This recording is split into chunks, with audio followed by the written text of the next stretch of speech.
உலகில் இருக்கும் அனைத்து சாய் பக்தர்களுக்கும் வணக்கம்.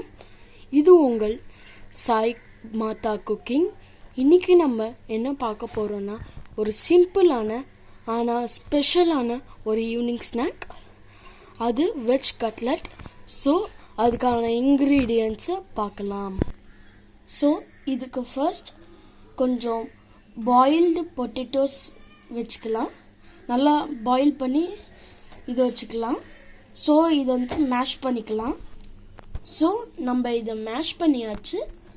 இதுக்கு தேவையான ஸ்பைசஸ் எல்லாம் பார்க்கலாம். ஸோ இது உப்பு, இது சீரகப்பொடி, இது மிளகாத்தூள். உங்களுக்கு காரத்துக்கு ஏற்ற மாதிரி நீங்கள் நிறையவும் போடலாம், இல்லை கம்மியாகவும் போடலாம். சாட் மசாலா இல்லைன்னா கரம் மசாலா, அதுக்கப்புறம் மிளகுத்தூள்.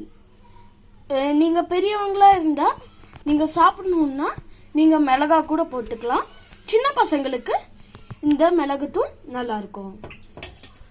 ஸோ அதுக்கப்புறம் கார்ன்ஃப்ளோர் அண்ட் கொத்தமல்லி.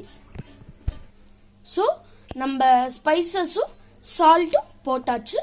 இதை வந்து நம்ம நல்லா மிக்ஸ் பண்ணலாம்.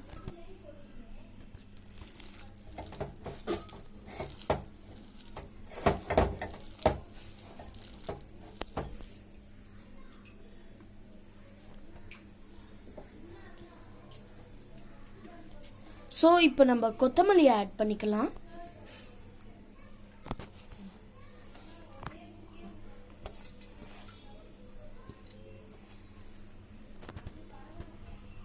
ஸோ கார்ன்ஃப்ளோரும் ஆட் பண்ணலாம்.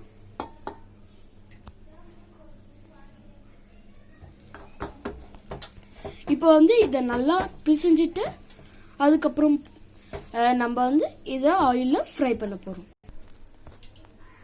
ஸோ இதை நம்ம நல்லா மேஷ் பண்ணியாச்சு. அடுத்து நம்ம இதை பேட்டி ஷேப்பில் மாற்ற போகிறோம். அது வேறு எதுவும் இல்லை, கட்லெட் ஷேப் தான். இதில் வந்து எந்த கீரலும் விரிசலும் இருக்கவே கூடாது.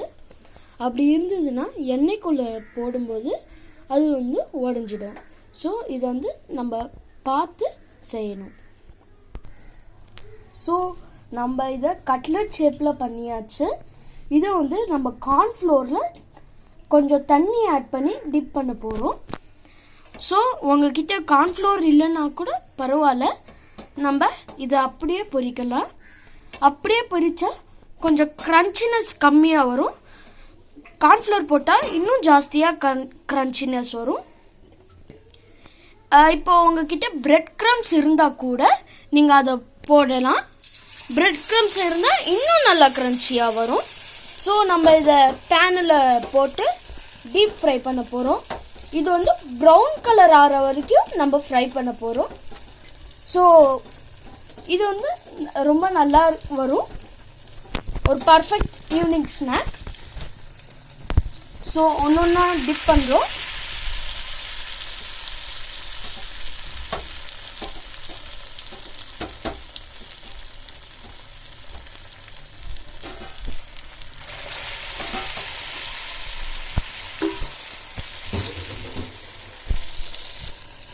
இப்போ பார்த்தீங்கன்னா நல்லா பொரியிற சத்தம் கேட்குது.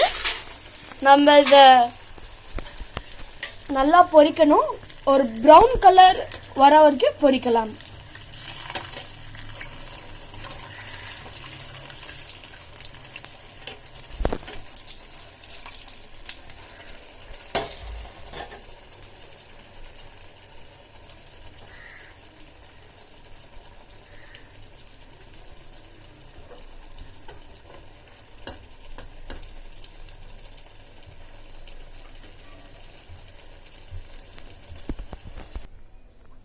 ஸோ இப்போ நம்மளோட வெஜ் கட்லெட்டை நல்லா ஃப்ரை பண்ணியாச்சு. பார்க்க அருமையாக இருக்குது. இந்த வீடியோ உங்களுக்கு பிடிச்சதுன்னா லைக் பண்ணுங்கள், ஷேர் பண்ணுங்கள். மறக்காமல் நம்மளோட சாய் மாதா சேனலுக்கு சப்ஸ்கிரைப் பண்ணுங்கள். Thank you guys.